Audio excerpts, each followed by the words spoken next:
ఇదే కార్మాన్ ఘట్ ఆంజనేయ స్వామి దేవాలయం. ఈ ఆలయ యొక్క చరిత్ర తెలుసుకుందాం.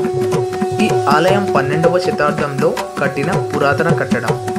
1143 ప్రాంతంలో గోల్కొండను పాలించే 2వ ప్రతాపరుద్రుడు ఈ ఆలయాన్ని కట్టించినట్టు ఆలయ చరిత్ర చెప్తున్నది.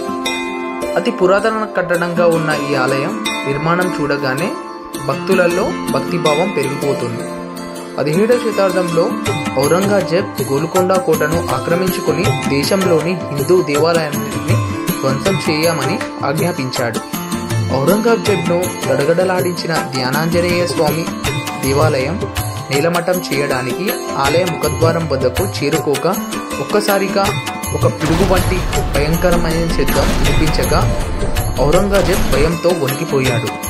ఇంతలో ఆకాశం నుండి, ఓ రాజా, ఈ గుడిని పడగొట్టాలంటే ముందు నీ గుండెలను గట్టిపరచుకో అనే మాట వినిపించగా అప్పుడు ఔరంగజేబ్ ధైర్యం చేసుకుని, నువ్వు నిజమైతే నాకు కనిపించు అని అనగా అప్పుడు ఆ ప్రాంతమంతా కాంతివంతంగా దివ్య తేజవంతంగా వెలిగిపోయింది.